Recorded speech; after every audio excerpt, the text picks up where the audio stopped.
not all early season fishing. This is right at the start of the trout season. It's about dry flies, pristine rivers and rising fish. Sometimes you have to make do with it. And in this case, small streams. And I like to fish these with a streamer rod. Not your normal streamer rod. Most of the time I'm going to be using French leader and bow and arrow casting. So my setup for this type of fishing is a rod with a bouncy tip. I need to get a lot of flex in there, but it also needs to be stiff enough so that I can hook fish. So this one's a Vision 10 for 3-way busy road there, as you can see, and I like to keep my rod spooled up until I get to the rod, so it saves me carrying my rod tube.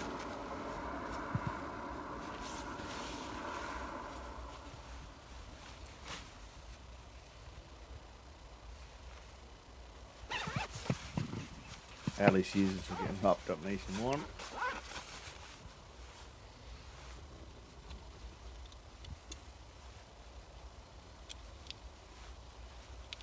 Polarizer is essential, especially for small streams. You're looking for fish shooting out from underneath undercut banks or log jams. Obviously waders.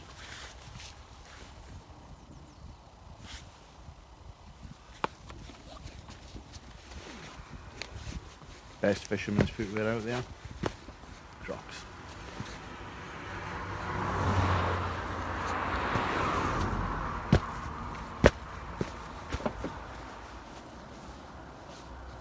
Just be careful you don't get killed here.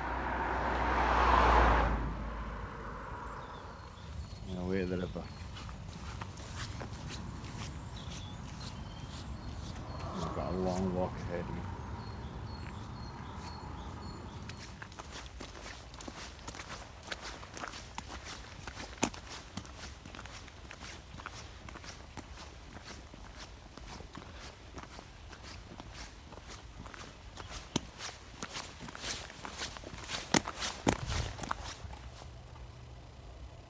There you go, start of the trout season, a couple of new lambs. I love spring. Absolutely love it. Still marching to the river, miles away. And I've got to meet my mate Dave through Eglinton. Try and get us set up, ready to go.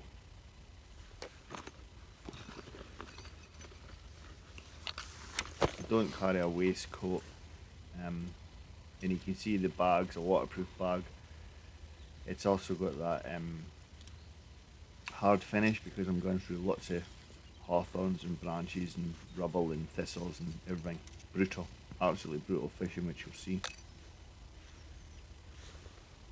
A little length to tip it. Anything for sort of £5 to £8 depending on the snags that you're fishing around, because these things tend to live under the bank or under tree roots or in log jams. Really need my glasses on for this. Well, blood knotted that. Don't want a long leader because you've got to be blowing auto casting. Probably about 6 feet there. Get the magnifiers on so I can see what I'm tying on. You see most of the flies here are black. No game changers were used in the making of this movie. Same movie. This is a good little fly to have. That's what I always try first. It's got enough plop and it's got the shape. It's a little Martin's minnow. We usually always start off with that. You'll get an idea quite quickly if that's spooking them, and you just drop down in size. I'll fish flies on small, really thin wire hooks in size 12s and a 2mm tungsten bead. This one's a heavy hitter jig, 3.5. Early season, the water's cold, the fish are going to move far off the bottom. There you go, there's the rod and reel setup. As you can see, the river's had a pasting, minging and black. And this is probably one of the widest bits of the river. and I'm trying to get, no actually in the flow, just to the side on that far bank. We'll see where I'm casting. A lot of takes with the streamer, they come on the drop, so hence you've got to watch that indicator there, or the loop of line. That's why I need a soft rod, that one auto cast.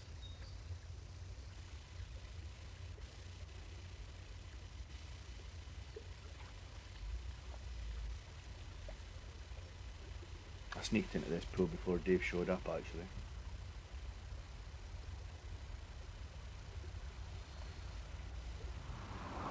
No good. Moved to another section of river, Dave and I. As you can see, this is what you're up against, small stream trout. That's the nice side.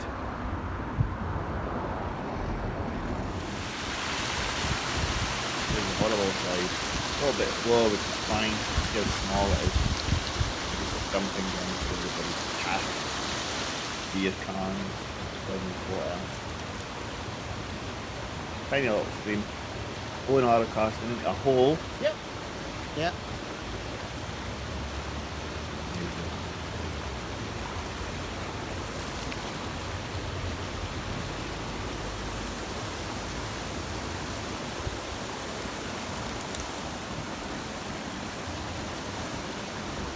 First trout of the season.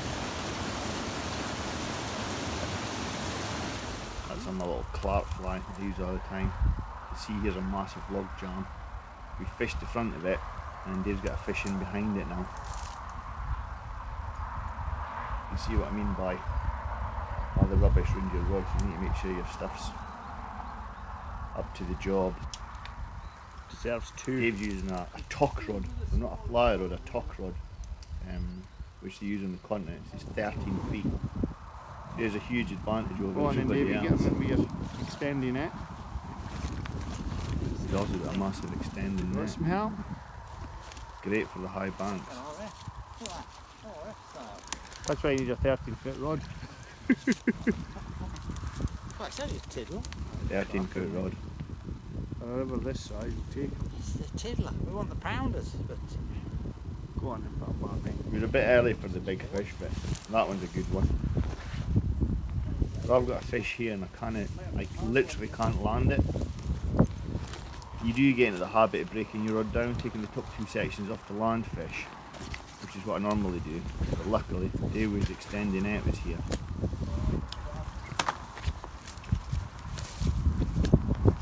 Yeah, if you could.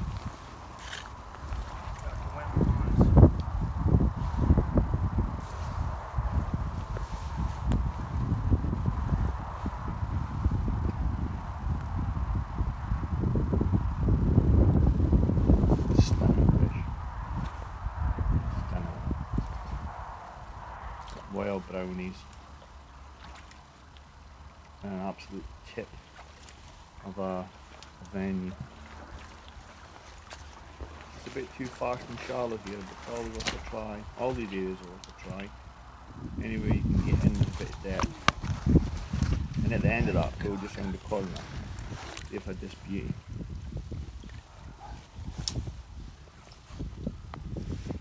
That's it. Turn them over. That's it. Perfect. What a fish. not huge, but I like it. Gorgeous, mate. 5mm bead That's too to bad. be hitter. Nice one, Dave.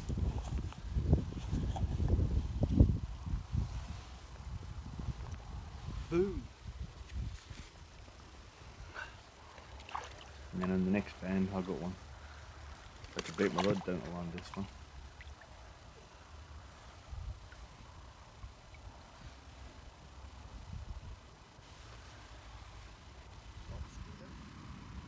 And then that was the last fish of the day upstream. Little beauty, tiny thing. And I was trying to do something arty for the end, and this is what happened in my camera, in the water. Thank you, and good night.